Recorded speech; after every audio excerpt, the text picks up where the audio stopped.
하나님께서 우리에게 흡족한 이른 비를 주시고 이 안식일에 이토록 찬란한 햇빛을 주시고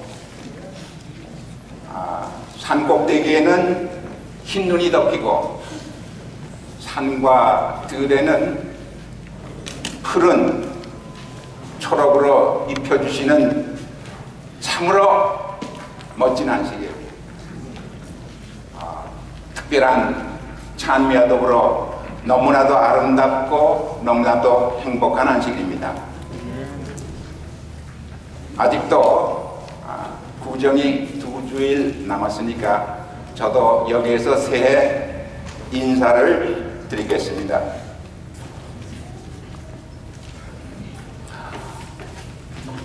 새해 여러분 많이 행복하시고 또 건강하셔서 여러분의 행복과 기쁨이 교회의 행복과 기쁨으로 연결되기를 간절히 바랍니다. 새해 복 많이 받으십시오. 주후 70년 로마 군에 의해서 예루살렘과 이스라엘이 철저하게 멸망하면서 이스라엘 백성들은, 유대인들은 무려 1800년 나라 없는 유랑민으로 고생을 하게 됩니다.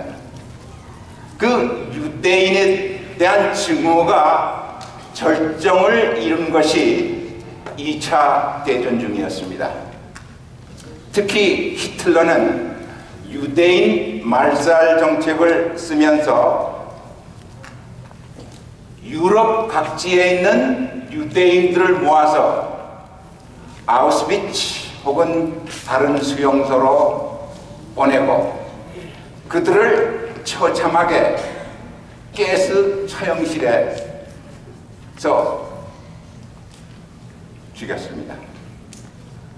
그 벽에, 가스 처형실 벽에 마지막으로 유대인들이 그 절구에 함성을 지르면서 벽에 그은 손톱 자국이 지금도 선명하게 보입니다.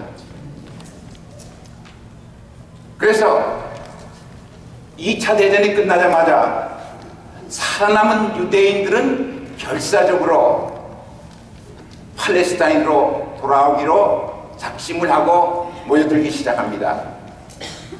그런데 막상 그 유대인들을 기다리는 팔레스타인 땅이라고 하는 것은 60% 이상이 사막이요 황무지입니다. 이 물을 가지고 있는 지면이 이스라엘 전체의 2%밖에 되지 않습니다. 그래서 1948년에 탄생한 이 현대 이스라엘 지도자들은, 그 건국 지도자들은 우리가 어떠하든지 간에 이 국토의 60% 이상이 되는 황무지나 사막에 농사 짓는 방법을 터득해야 된다.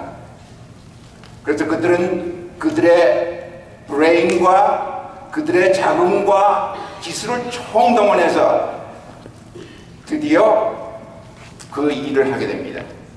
그런데 그때 그 이스라엘 지도자들이 무엇을 믿고 감히 참으로 결안으로 바위를 깨려는 그런 일을 할 수 있었을까? 그것은 그 지도자들이 이사야에 있는 이 약속의 말씀을 믿었던 것입니다. 보라, 내가 새 일을 행하리니 이제 나타날 것이라. 너희가 그것을 알지 못하겠느냐? 정령이 내가 광야의 길과 사막의 강을 내리니 장차 들짐승 곧 시랑과 및 타조도 나를 존경할 것은 내가 광야의 물들을 사막의 강들을 내어 내 백성 나의 택한 자로 마시게 할 것입니다. 41장에는 내가 자산의 강을 열며 골짜기 가운데 샘이 나게 하며 광야로 못이 되게 하며 마른 땅으로 샘 근원이 되게 할 것이며 내가 광야에는 백향목과 시띠나무와 화석류와 들감남나무를 심고 사막에는 잣나무와 소나무와 황양목을 함께 두리니 무리가 그것을 보고 여호와의 손이 지은 바요 이스라엘의 거룩한 자가 창조한 바인 줄 알며 헤아리며 깨달으리라. 아멘. 그들은 이 사막에 강이 흐르고 황무지에 못이 나고 그래서 들짐승들이 오고 여러 과일나무로 그 사막이 덮인다는 이 이사야의 예언과 약속을 굳게 믿고 시작한 것입니다. 그 결과 이것이 오늘날 이스라엘 사막에 있는 농장들이며 과수원들입니다. 여러분, 이 푸른 점 위에 그것은 완전히 모래 사막입니다. 그런데 유대인들이 이 사막에 채소를 심고 과일나무를 심고 이 사막은 밤과 낮의 온도 차이가 극심하기 때문에 그 온도 차만큼 과일의 그 당도가 높아지는 겁니다. 그래서 유럽에서는 이스라엘의 오렌지는 2배, 3배 주고도 사 먹지 못할 만큼 그렇게 이스라엘의 오렌지나 과일이 굉장히 인기를 끌고 있습니다. 이로 인해서 사막의 역사가 바뀌고 황무지의 지리가 바뀌었습니다. 여러분, 이 사막에 물을 낸다 하는 것 얼마나 흥분되는 일입니까? 저는 작년에 이곳에 우리가 이사 온 후 11월 달에 2번에 걸쳐서 흐름이 있는 교회라고 하는 제목으로 예비 안식학교 시간에 여러분들에게 말씀을 드렸습니다. 이제 우리가 새 성전을 짓고 새롭게 출발하면서 과연 우리 교회에 어떠한 것이 가장 우리 교회를 대표할 만한 이미지일까를 생각하는 중에 저는 성유관을 생각했습니다. 그랜 테라스 시절에 우리 교회가 우리의 필요만을 위한 사일로 같은 교회였다면 이제 지금은 우리가 이만한 건물, 이만한 인원, 이만한 인적 자원으로 이제는 우리가 여기서부터 남을 위해서 봉사하는 그런 성유관 같은 정말 사람들의 필요한 에너지가 끊임없이 흘러나가는 성유관 같은 교회를 우리 교회 하나의 이미지로 생각을 해봤습니다. 이걸 좀 더 이 자연적인 비유에서는 산과 강으로 비유를 했습니다. 산은 우뚝 솟아서 우리가 우러러보긴 하지만 산이 우리에게 주는 혜택은 그렇게 많지 않습니다.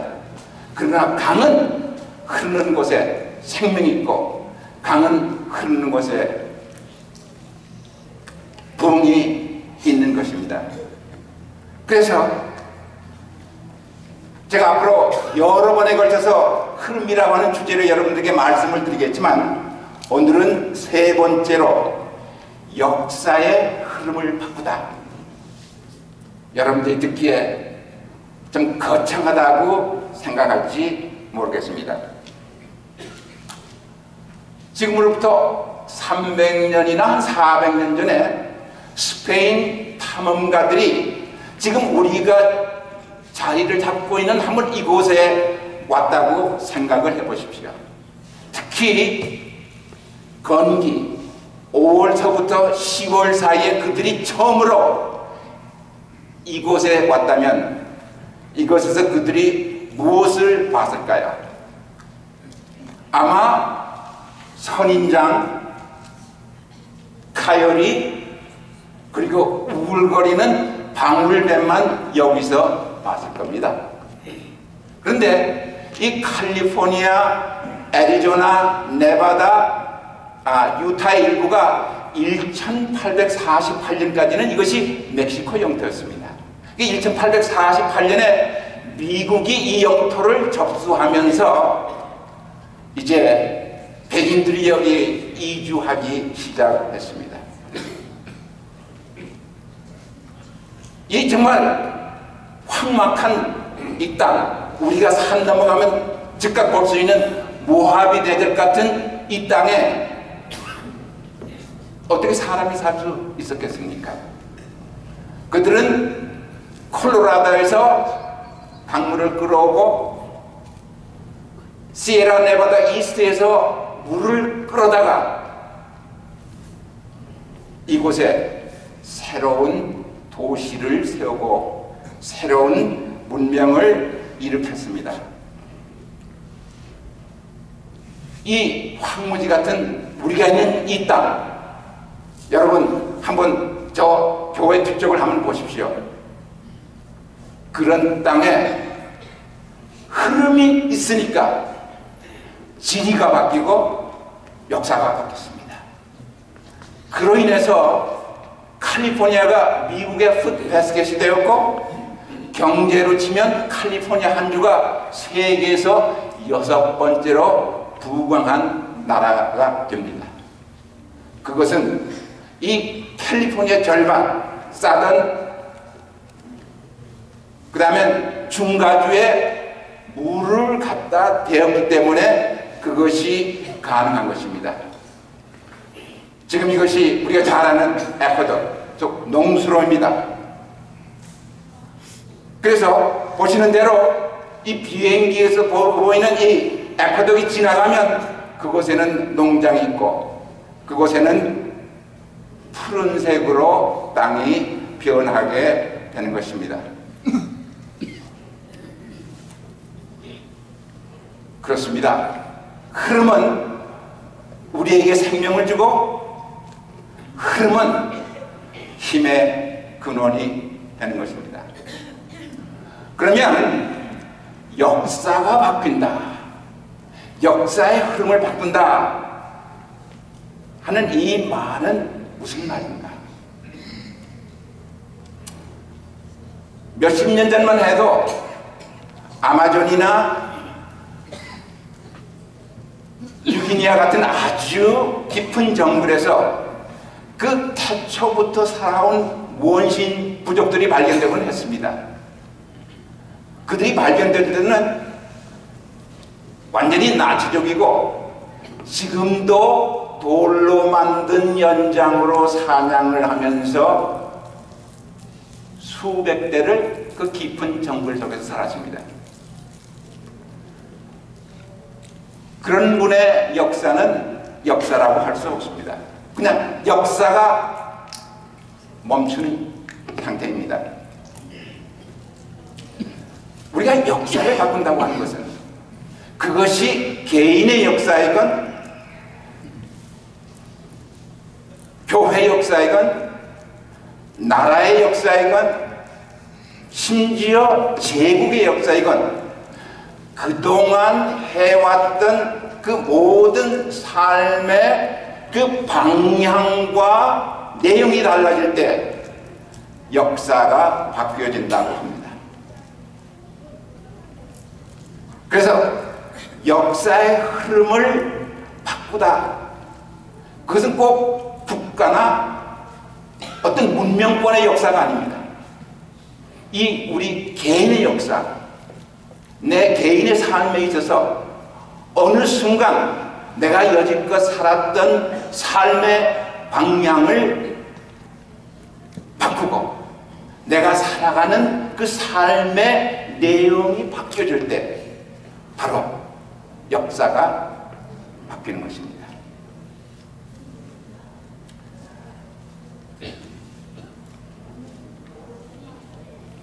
우리 재림교인들은 역사 지식이 굉장합니다. 그런 점에서 역사인식이 굉장히 높습니다. 왜냐하면 다니엘과 묵시록을 이해해야 되는데 그 예언을 이해하기 위해서는 역사를, 특별히 서양사를 우리가 무시할 수가 없습니다. 그래서 다니엘 2장, 다니엘 8장을 이해하기 위해서 우리는 적어도 서양사를 꿰뚫고 있습니다.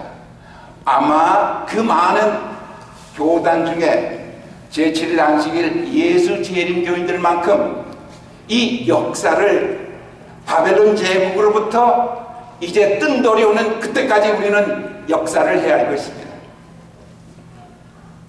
혹시 처음 우리 교회에 나오신 분들은 이 복잡한 게 뭔가, 그러나 우리 교회에 오래 참석한 분들은 이 복잡한 차트가 무엇을 의미하는지를 잘 알고 계십니다.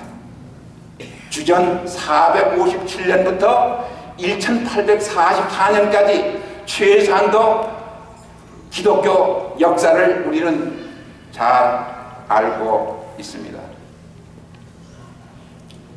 그러나 역사를 안다고 하는 것과 역사를 바뀐다고 하는 것은 전혀 다른 얘기입니다.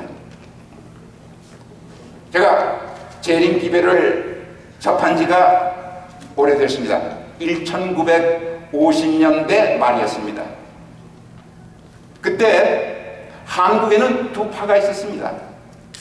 아주 극단적인 소수의 재림교인들이 하나는 시기파고 하나는 입산파였습니다. 이분들은 지금 이 특별히 지구 종말의 역사, 이 모든 역사를 공부하다 보니까 이제 때가 다 됐다. 그래서 그분들이 예수 재림의 날짜를 정하는 겁니다. 시기파들은 아마 신년이 끝나는 어느 때, 아마 2000년대는 세상 종말이 올 거야. 아주 역사에 예민하고 역사를, 특히 바티칸이나 워싱턴 DC에서 일어나는 일들을 잘 알고 있었습니다. 입산파는 지금 우리가 이 세상 돌아가는 것을 볼 때 말세가 다 됐으니 이제 우리가 깊은 산중으로 가자. 그래서 입산파들은 시골로 가야 된다, 지리산으로 가야 된다, 태백산으로 가야 된다. 그래서 떠난 분들도 있습니다.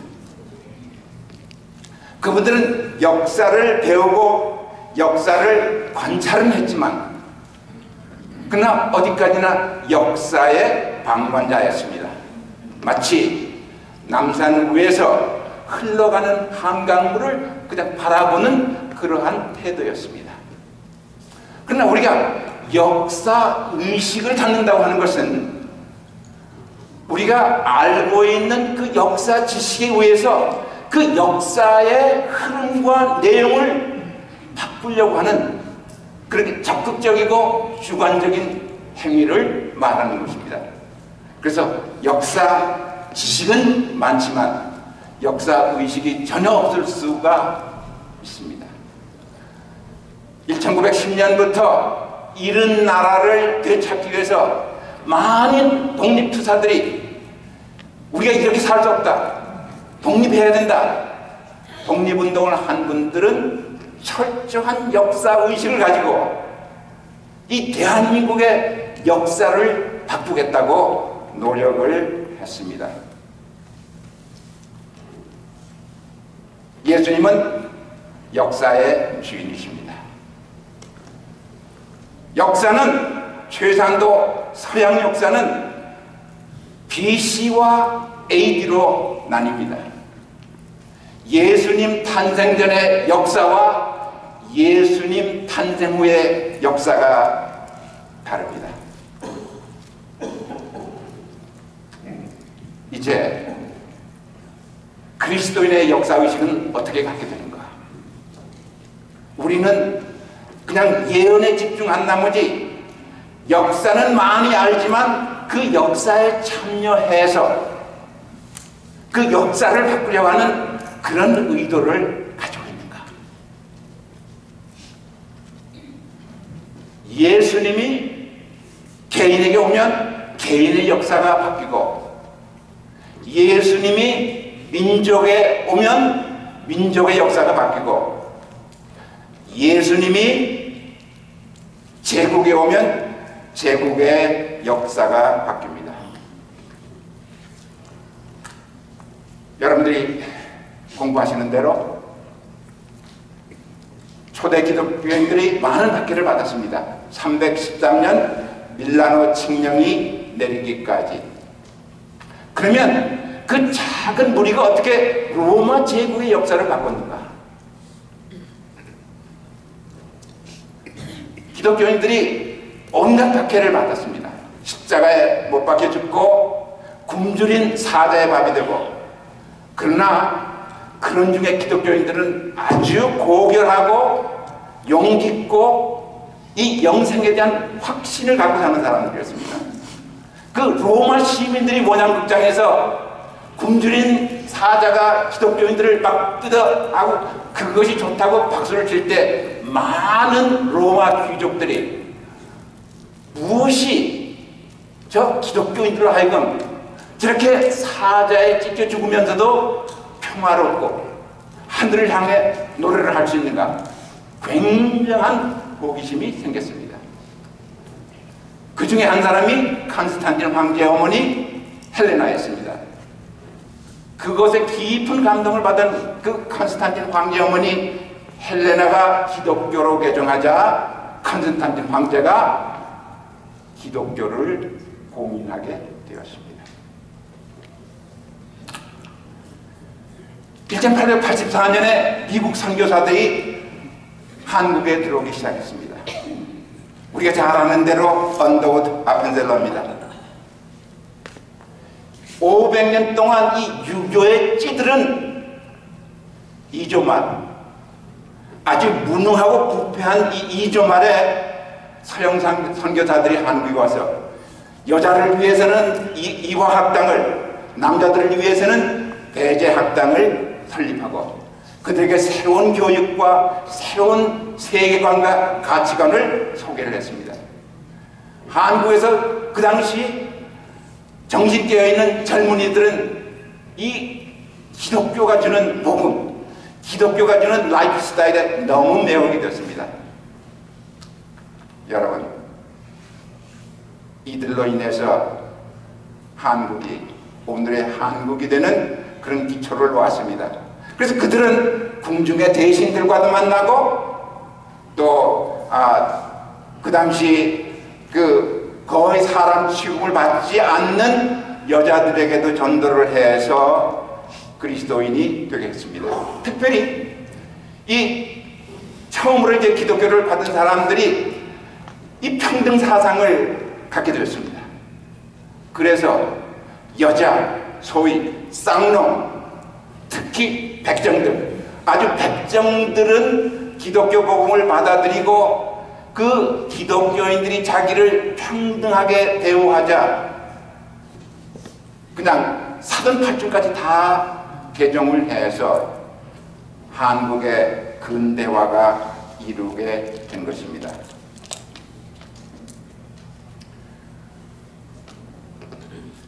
거기에 재림교회가 1904년에 시작이 되었고 이들은 나라를, 역사를 바꿔야겠다고 하는 지금으로부터 정확하게 100년 전에 기미만세운동을 시작했는데 아시는 대로 그 독립선언문에 조인한 33명 가운데 반수 이상이 기독교인이었고 탑골공원에서 독립선언문을 읽으신 분이 우리 재림교인이라는 사실도 여러분들 알고 계셨습니까?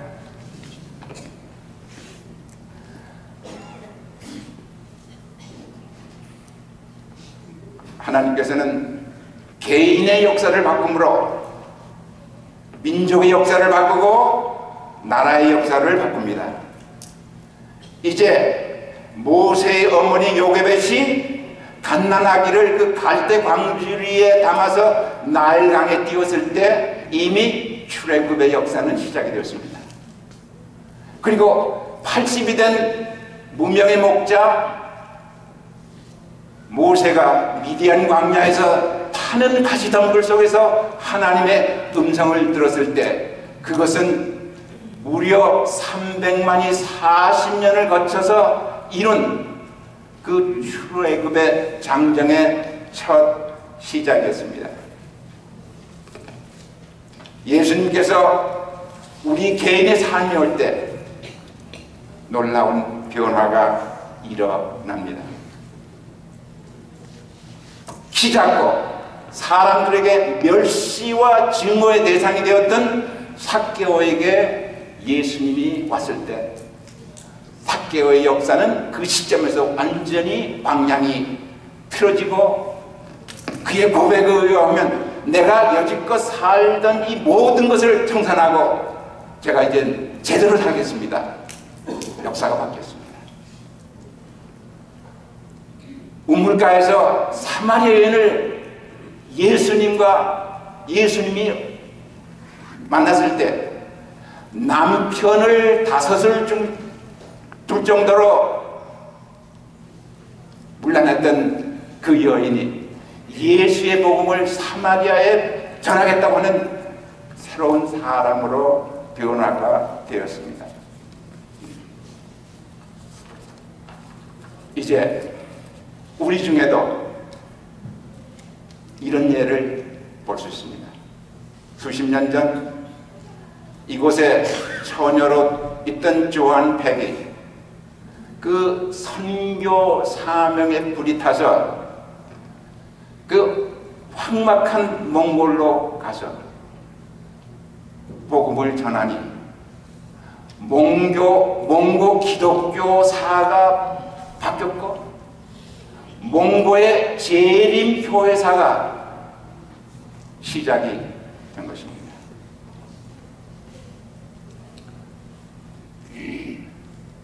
충실한 회사원 홍명기 씨가 우리 재림신자 서영옥 씨를 만나는 순간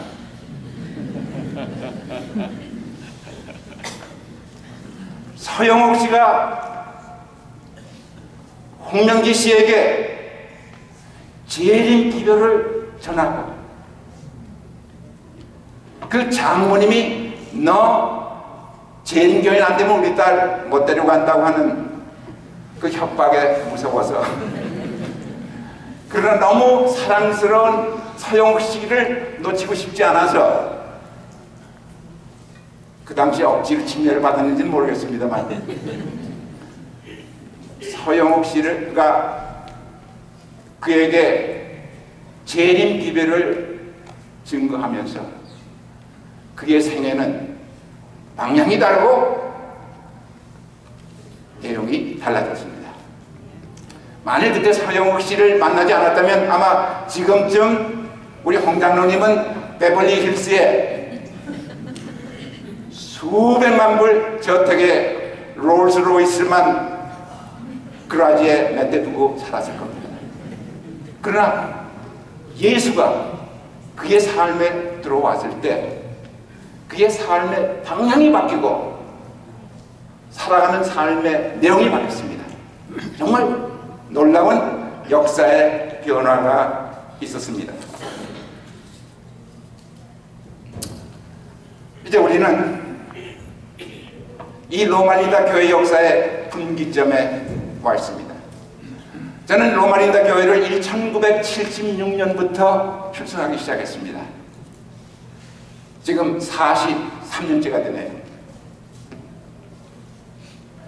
1970년 초에 한국에서 유학생, 로마린다 병원에 일하러 오는 분들, 그렇게 해서 이제 교회가 시작이 되었습니다. 옛날 우리 그랜테라스에 있던 그 유년방에서 그때 우리가 예배를 드렸는데 그때도 빈 의자가 꽤 있었습니다. 이제 로마린다의 전기는 그 새로 미국으로 이민 오는 학생들이나 이민자들의 필요를 위해서 우리가 교회를 했습니다.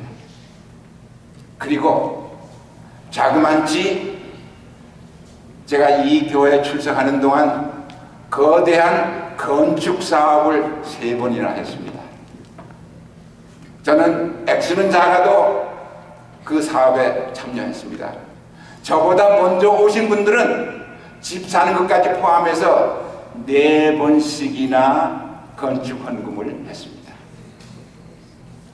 이제 우리가 이만한 규모, 이제 40년이 지난 후에 우리가 이 새 성전에서 새 출발을 하면서 이제 우리는 송유관 같은 그런 교회가 되어야 한다고 하는 것입니다. 아멘.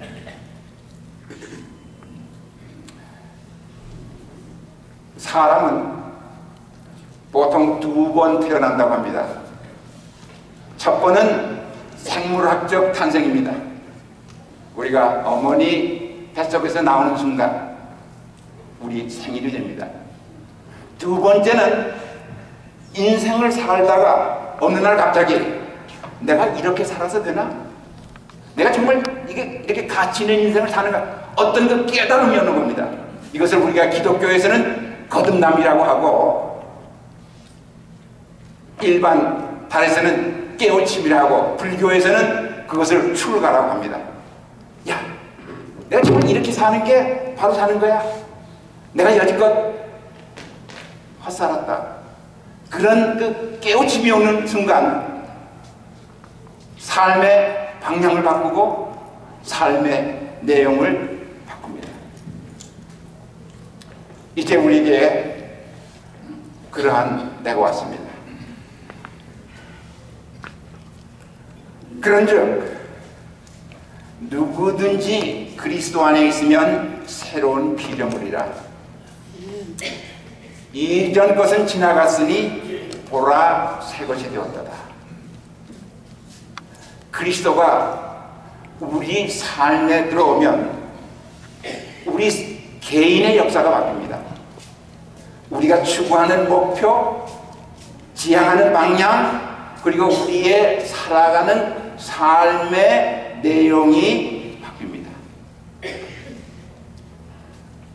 이제 우리가 창조적으로 살아야 하는 이유입니다. 저는 서울에 가면 꼭 하는 게 있습니다. 제일 먼저 교보문고, 그 다음 광화문 광장, 그 다음 청계천.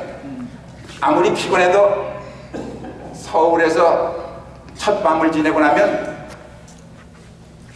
꼭 교보문고, 광화문 광장 뭐 다 걸어갈 수 있는 거리니까 청계천 루틴으로 하고 있습니다. 그 광화문 광장에서 봤을 때 2조 500년 동안 그 많은 왕들, 그 많은 장군 가운데 정말 세종대왕보다 더한 인물은 없었을까? 그 많은 장수들 가운데 이순신 장군보다 더 훌륭한 장수는 없었을까? 제 생각에는 정부가 이 대한민국 심장부에 이순신 장군과 세종대왕 상을 중심부에 놓은 것은 그분들의 창조적인 기회라고 생각합니다. 세종대왕은 훈민정음을 창조함으로 정말 이 조선의 문화를 바꿨습니다. 이순신 장군은 거북선을 발명하고 쓰므로 해전사를 바꿨습니다. 이제 우리에게도 남들이 생각하지 못했던 어떠한 새로운 아이디어를 내어서 이 교회로 인해서 우리 개인의 역사와 가정의 역사가 바뀔 뿐만 아니라 우리 지역의 역사, 나아가서 전미주 한인교회의 역사를 바꿀 수 있어야 합니다. 중국을 비롯한 일곱권에서는 나라를 위한 그 인재를 쓸 때 주 관심은 이 사람이 소인이냐 아니면 군자냐로 봅니다. 그러면 소인이란 무엇인가? 이 유교권에서 소인이라고 하는 것은 자기 이익만 추구하는 사람, 자기 이익만 즐거워하는 사람을 소인이라고 하고, 국가의 의의를 추구하고 그것을 즐기는 사람을 군자라고 규정하고 있습니다. 여러분, 예수가 우리 삶에 들어와서 내가 그리스도인이 됐는데 여전히 우리가 지향하는 삶의 방향이나 내용에는 아무런 변화 없이 그저 토요일에 교회 왔다 갔다 하는 것으로 교인이라면 우리는 마땅히 되어야 할 그러한 그리스도인이 아닌 것입니다. 그래서 우리 삶의 의미는 이제 우리 개인의 역사가 천국의 역사, 이 구원의 역사와 연결이 될 때 우리가 우리 삶의 진정한 의미와 보람을 느낄 것입니다.